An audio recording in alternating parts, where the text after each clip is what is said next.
Agora, eu vou só contar um bastidor. Se existir essa história de passaporte não foi liberado, Silvio e Olavo, o bastidor é forte, tá? Existe a possibilidade do Trump vir ao Brasil para uma visita ao presidente Bolsonaro. Fala pessoal, sejam bem-vindos! Começando mais um vídeo recheado de informações importantíssimas. Mas antes, inscreva-se agora mesmo no canal, deixe o seu like e compartilhe esse vídeo com o máximo de pessoas. Assim você vai estar me ajudando demais. Giro na tela e notícias a seguir.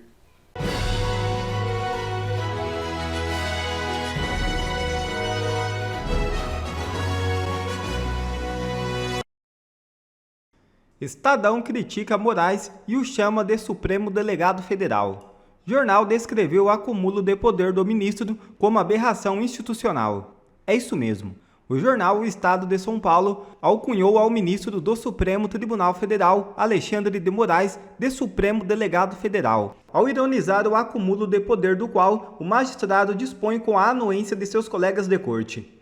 Em editorial publicado nesta quarta-feira, o veículo da imprensa ressaltou um levantamento recente feito com base em dados do portal Corte Aberta, que mostrou que Moraes detém a relatoria de 21 dos 37 inquéritos em aberto que tramitam no tribunal. Para o periódico, trata-se de uma aberração institucional, que somente aprofundará a fissura entre o STF e a sociedade brasileira.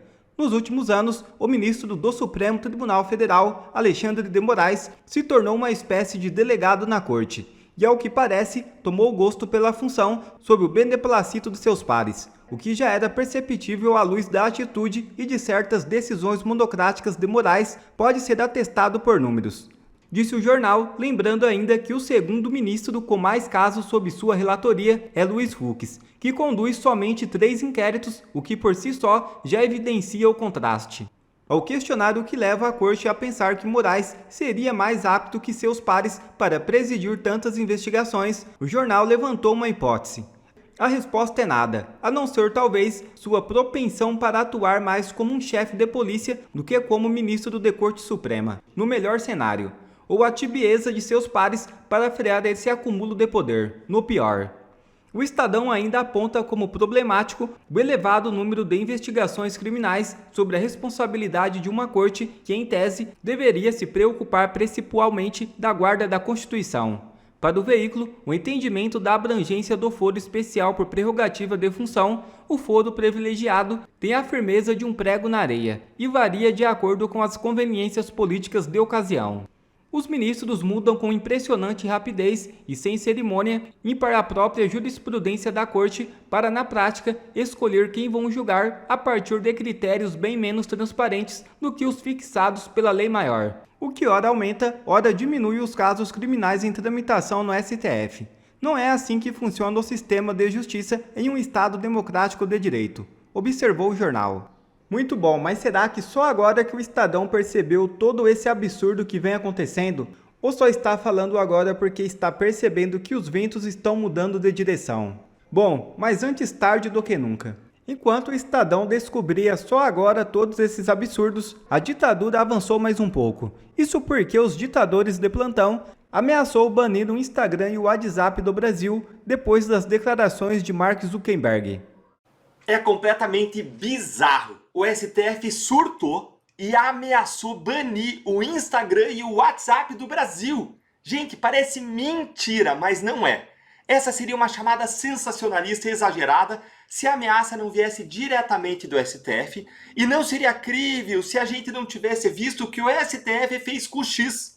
Esse é o Brasil de hoje, em que o inacreditável se torna real.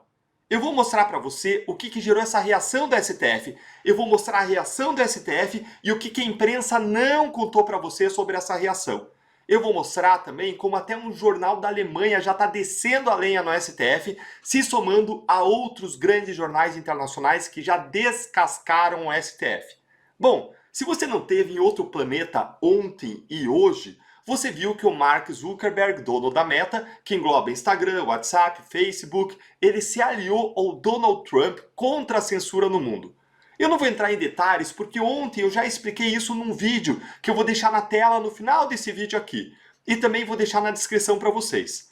Mas, resumidamente, o Zuckerberg, ele anunciou que ele vai parar de censurar conteúdos políticos e que ele vai mudar o sistema de checagem, que era feito em colaboração com agências de checagem, de verificação, de fact-checking, que ele reconheceu que são enviesadas e realmente elas seguem uma cartilha de esquerda, vai trocar isso pelo sistema de notas, que é o que o X usa hoje, que é mais moderno, mais democrático e prestigia mais a liberdade de expressão. E mais, o Zuckerberg ele mandou um recado direto pro STF, criticando tribunais secretos latino-americanos que mandam tirar informações do ar. Aí, gente, o STF reagiu. Mas você não vai ver na grande imprensa o que eu vou falar para você sobre a reação. Mas primeiro, vamos à reação. Vamos ver a reação, olha aqui no Twitter, a reação retratada pelo Sam Puncher, aqui, ó. Ministros do STF, ouvidos por Theo Cury, da CNN Brasil, acreditam que se a Meta alterar suas diretrizes também no Brasil, ela pode receber uma resposta similar àquela que foi dada à rede social de Elon Musk, que culminou com o banimento do X do Brasil.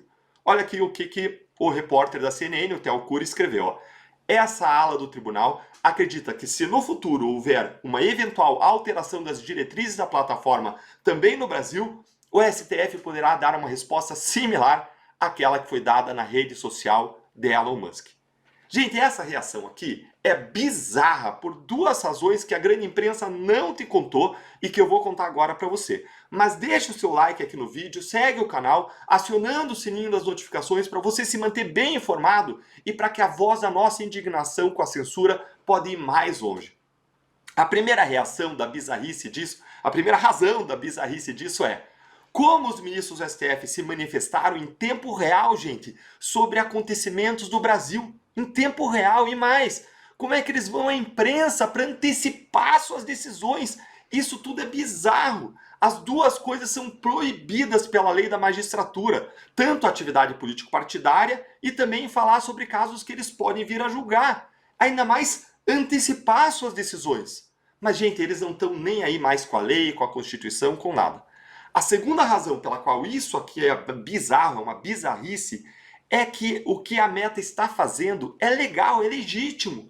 Não tem nenhuma lei que impeça ela de mudar suas diretrizes. Cabe exclusivamente a ela decidir, como bem colocou aqui o Hugo Freitas. Veja o que ele disse no Twitter. Ele disse: e qual é a ilegalidade que existe na decisão de Zuckerberg? Existe alguma lei obrigando a dar emprego aos fact-checkers, aos checadores de fatos? Existe alguma lei obrigando as plataformas a praticarem um algoritmo de censura automática das palavras? Não existe nenhuma. Então nem MPF, nem Ministério Público, como ele critica aí, nem Supremo pode reagir a isso como reagiu.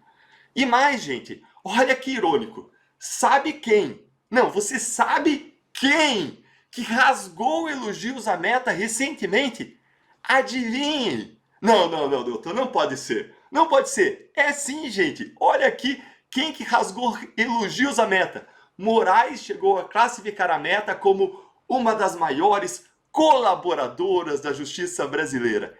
Ele, Alexandre de Moraes! O Brasil chegou a um ponto em que o surreal, o inacreditável, se torna realidade. Ultimamente o meme vem pronto, a realidade virou meme. E falando em realidade que virou meme, olha esse meme pronto aqui do New York Times. New York Times postou: a Meta diz que os verificadores de fatos eram o problema.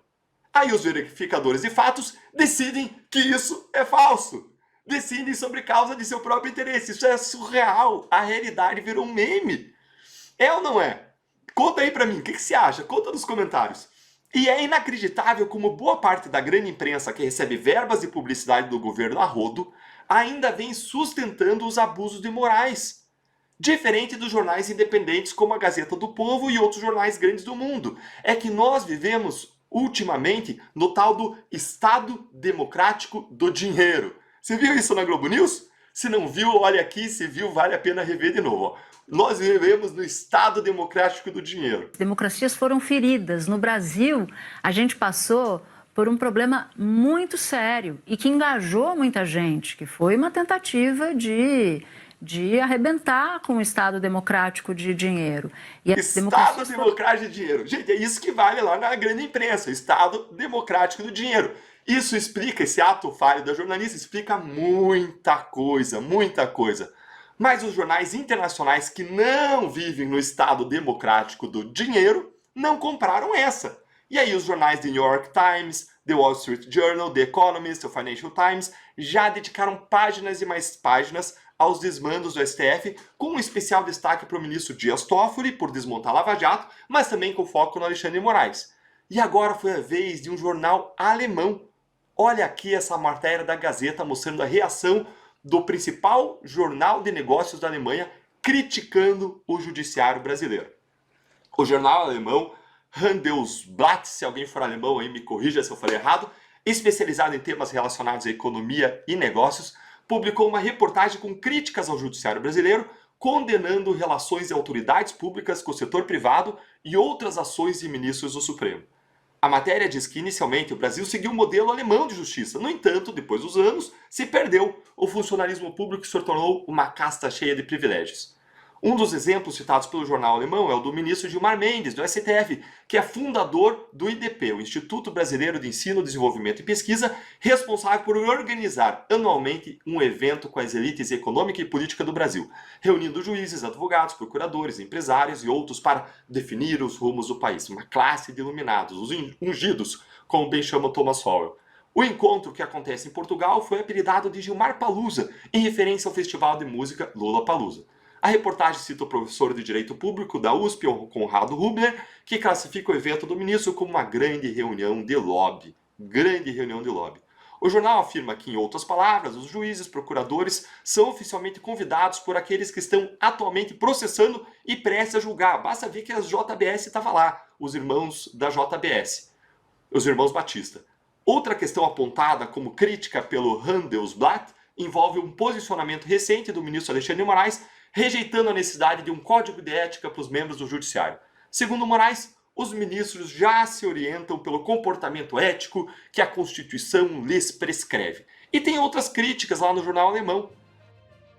E Trump aciona Bolsonaro e Moraes é encurralado. É isso mesmo. O ex-presidente Jair Bolsonaro utilizou sua conta no X nesta quarta-feira 8 para confirmar que recebeu um convite oficial para a posse do presidente dos Estados Unidos, Donald Trump, marcada para o dia 20 de janeiro.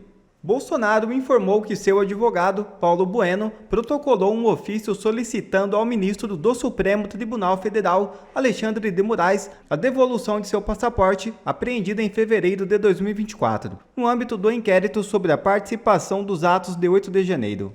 Essa não é a primeira vez que a defesa de Bolsonaro solicita a liberação do passaporte, só que a nova solicitação desta vez tem o peso de estar associada a Donald Trump. A pergunta que fica é: Moraes terá coragem de negar? Alexandre Pitoli traz mais informações.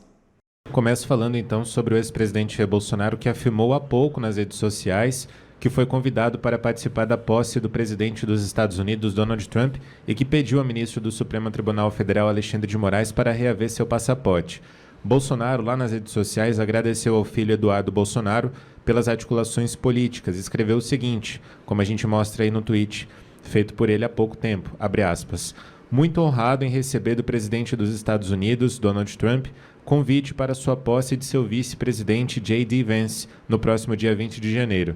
Agradeço a meu filho, o deputado federal Eduardo Bolsonaro, pelo excelente trabalho nesta relação com a família do presidente Donald Trump. Meu advogado, Dr. Paulo Bueno, já encaminhou para o ministro Alexandre de Moraes o pedido para eu reaver meu passaporte e assim poder atender a este honroso e importante evento histórico.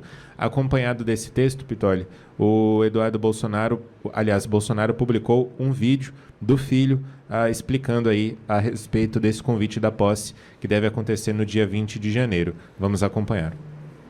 O presidente Jair Bolsonaro acaba de ser convidado por Donald Trump para sua posse, dia 20 de janeiro, na capital dos Estados Unidos.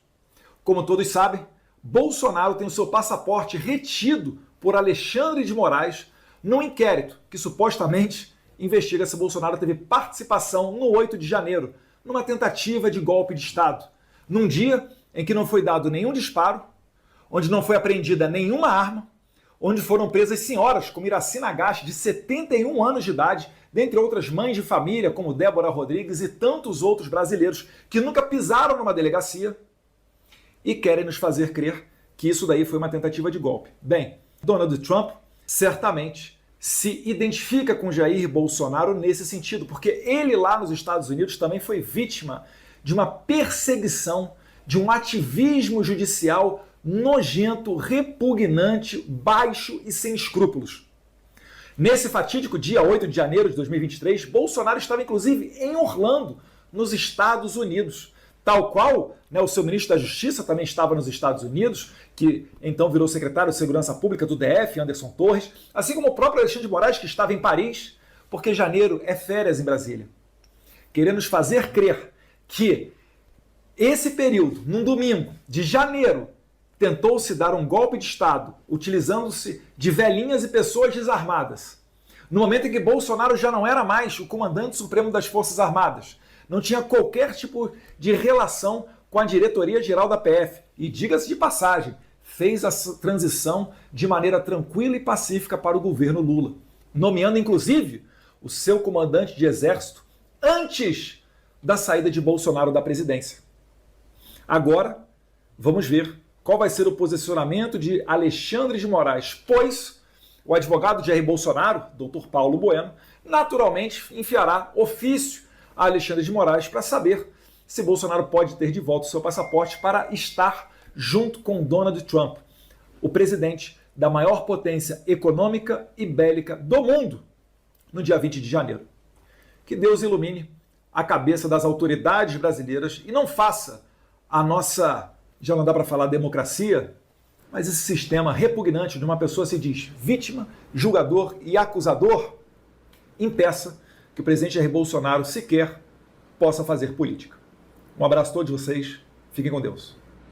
Bom, com o passaporte retido, o ex-presidente Jair Bolsonaro está proibido de deixar o país por determinação do ministro Alexandre de Moraes. O documento de Bolsonaro foi confiscado em fevereiro do ano passado, durante a operação que investiga a existência de uma suposta organização criminosa responsável por atuar em uma suposta tentativa de golpe de Estado e abolição do Estado Democrático de Direito depois das eleições de 2022. Olavo, Bolsonaro vai ou não vai?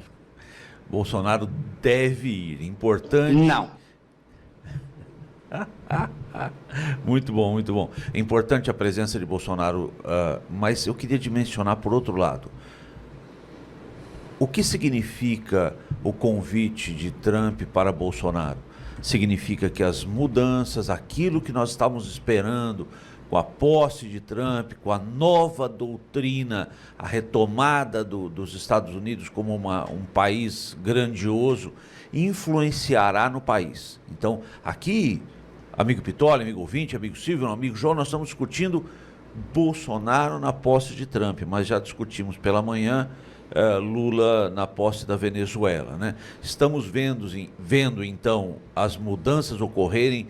O Silvio fez uma pergunta em relação lá à questão da Meta, a Meta que representa, junto com o Google e a Amazon, 60% da arrecadação em propaganda mundial, já se modificando o seu processo de dizer a verdade. Quantas vezes de avaliar o que é verdade numa publicação, quantas vezes discutimos aqui nessa rádio, né? Quem será o dono da verdade? Quem será que vai dizer o que é verdade e o que não é verdade?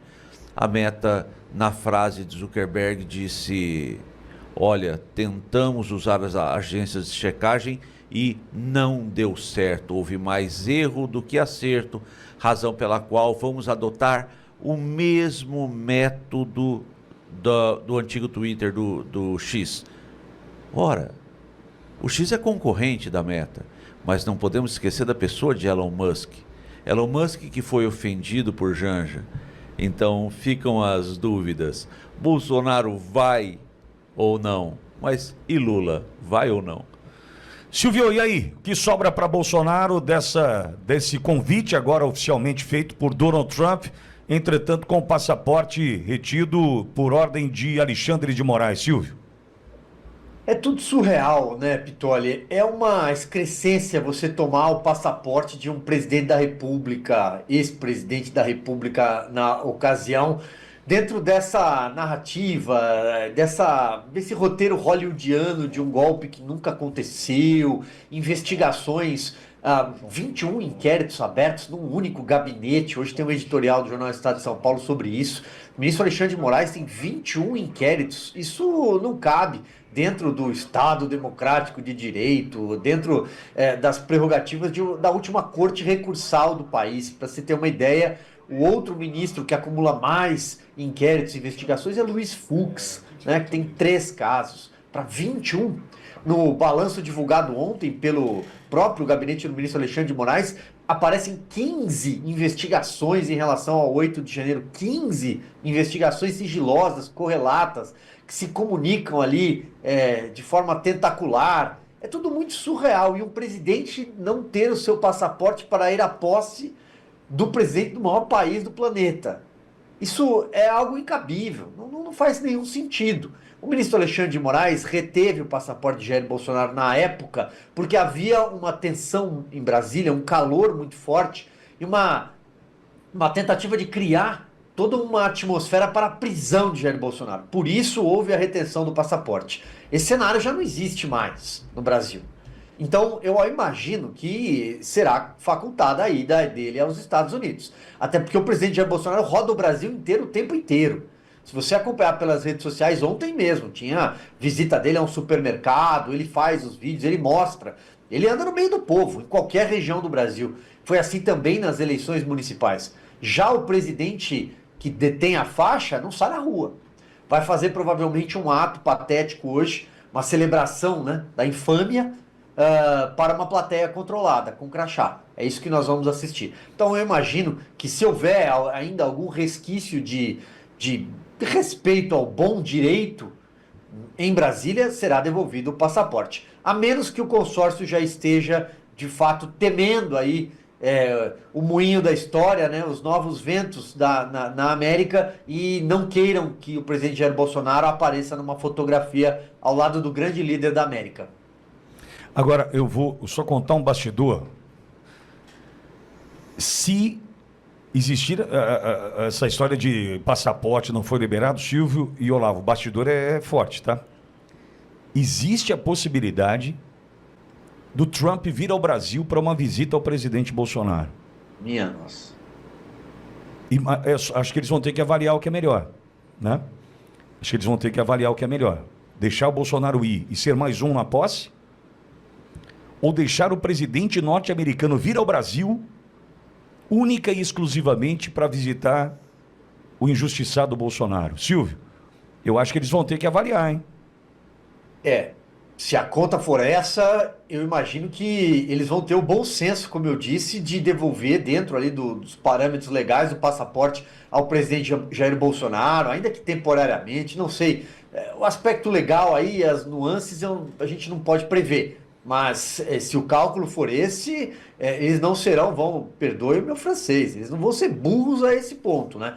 Isso provocaria um terremoto político.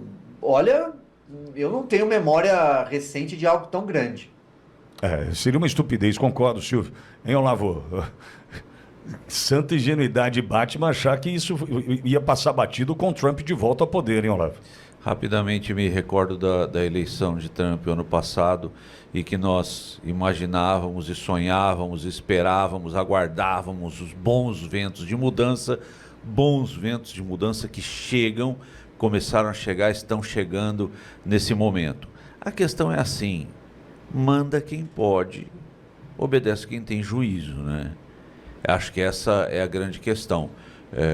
A toda a crítica a Bolsonaro que foi feita pelo esquema que lidera o país hoje, cria a figura de um mártir e fortalece a figura de um líder. A decisão está aí. Eu nem sei se podia ter vazado isso, mas eu entendo que é prudente e a hora é essa. Até para que o recado chegue para aqueles que terão a oportunidade de olhar para o passaporte do Bolsonaro e falar, libero ou não. Escolha. Trump vem aí, né? A escolha é sua. Quer ver mais conteúdos como esse? Então inscreva-se agora mesmo no canal e ative o sininho das notificações. Assim você não perde mais nenhum conteúdo que é postado aqui no canal. E também já deixe o seu like para o YouTube ajudar a divulgar o nosso trabalho. Fico por aqui e que Deus abençoe a todos. Brasil acima de tudo e Deus acima de todos.